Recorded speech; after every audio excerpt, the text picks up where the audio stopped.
మొదలుపెట్టాం. తప్పకుండా అసెంబ్లీలో రాబోయే రోజుల్లో దీని మీద గట్టిగా లేవదీస్తాం. ఈ ప్రభుత్వాన్ని అసెంబ్లీలో నిలబెడతాం.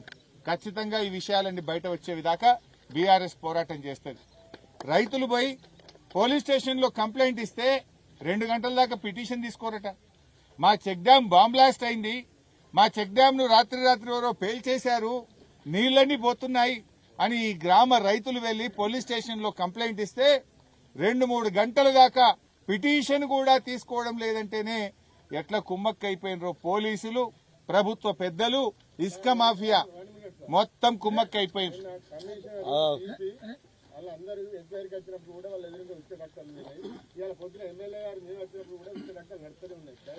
మా రైతు చెప్తున్నాడు, నిన్న పోలీస్ కమిషనర్ వచ్చినప్పుడు కలెక్టర్ ముంగట్నే ఇసుక ట్రాక్టర్లు యథేచ్ఛగా పట్టపగలు ఇసుక కొట్టుకపోతుండట. ఉదయం మా కౌశిక్ రెడ్డి ఎమ్మెల్యే గారు వచ్చినప్పుడు కూడా ఇసుక ట్రాక్టర్లు కొట్టుకపోతుండట. కాకపోతే ఇప్పుడు మేము వచ్చినామని బంద్ చేసినట్టున్నారు పోలీసులు. ఇప్పుడు మేమందరం బీఆర్ఎస్ సైన్యం వస్తున్నది, బీఆర్ఎస్ ఉద్యమకారులు వస్తున్నారని చెప్పి ఇప్పుడు మాత్రం ట్రాక్టర్లు బంద్ చేసినట్టున్నారు. అంటే నిన్న నడిచినాయి, మొన్న నడిచినాయి, కలెక్టర్ కండ్ల ముంగట, ఎస్పీ కండ్ల ముంగట ఇసుక మాఫియా పెట్టరేగిపోతుంటే కూడా వాళ్ళు పట్టించుకున్నటువంటి పరిస్థితుల్లో ఉన్నారంటే ఇలా ప్రభుత్వ పెద్దల ఆదేశాలు ఉన్నాయి కనుక ఈ రకమైన పరిస్థితి జరుగుతూ ఉంది. మేము కోరేది ఒక్కటే, ఇవాళ ఈ చెక్ డ్యామే, తనుగుల చెక్ డ్యామే కాదు, మీరు చర్యలు తీసుకోపోతే మరి 1000 కోట్ల పెట్టుబడితో కట్టిన మరిన్ని చెక్ డ్యాంలను ఇసుక మాఫియా పేల్చేసే ప్రమాదం ఉంది. లాస్ట్ టైం మీరు మీ వాగు మీద యాక్షన్ తీసుకొని ఉంటే ఈ చెక్ డ్యాం ఇవాళ పేలుండేది కాదు.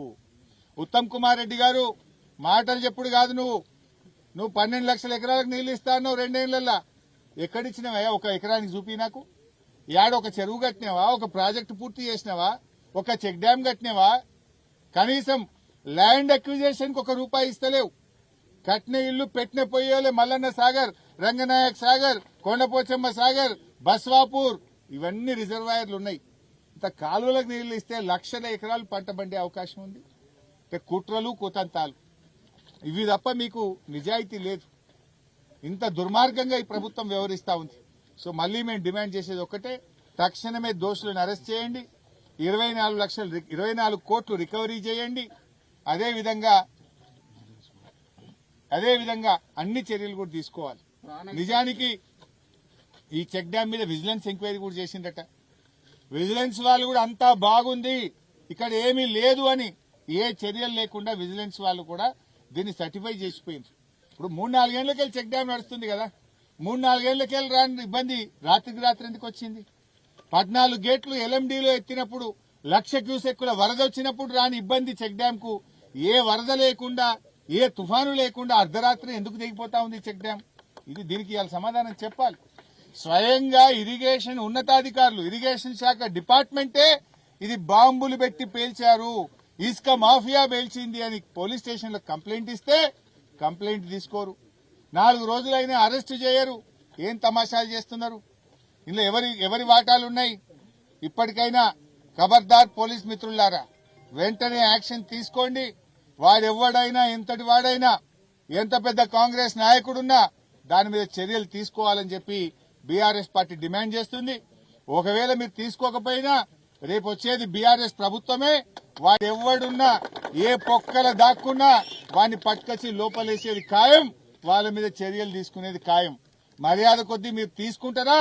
తీసుకోకపోతే ఆ ఇసుక మాఫియా వాళ్లతో పాటు మీరు కూడా రేపు ఇబ్బంది పడాల్సి వస్తుంది అని చెప్పి పోలీస్ అధికారులను కూడా హెచ్చరిస్తా ఉన్నాం.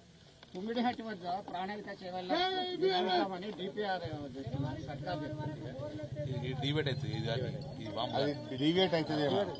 అగో మా రైతు అంటున్నాడు, ఇప్పుడు జనవరి ఫిబ్రవరి వరకు ఏమైంది? అటు పక్కన ఇటు పక్కన 1000 ఎకరాల పొలాలున్నాయి. ఇక్కడ నీళ్లు లేకపోతే వాళ్ళ బోర్లు ఎండిపోతాయి, రేపు బాయిలు ఎండిపోతాయి, ఆ రైతులు ఆగమ్య గోచరం అవుతారు. దీనికి మరి ఏదైనా టెంపరీగా ఒక రబ్బర్ డ్యాం లాంటిదో, తాత్కాలికంగా ఏదన్నా ఒక కాపర్ డ్యాం నిర్మించి నీళ్లు నిలిపి మరి ఎండాకాలంలో మరమ్మతు చేయండి. ఒక కాపర్ డ్యాం గాని రబ్బర్ డ్యాం గాని పెడితే దాదాపు ఒక 20,000 ఎకరాల్లో పంటలు కాపాడే అవకాశం ఉంది. వస్తున్నటువంటి వరద ఆగాలంటే ఇరిగేషన్ శాఖ యుద్ధ ప్రాతిపదికన కాపర్ డ్యాం నిర్మించి ఇక్కడ నీళ్లు నిలిపి రైతుల పంటలు కాపాడాలని కూడా రైతుల పక్షాన్ని డిమాండ్ చేస్తుంది.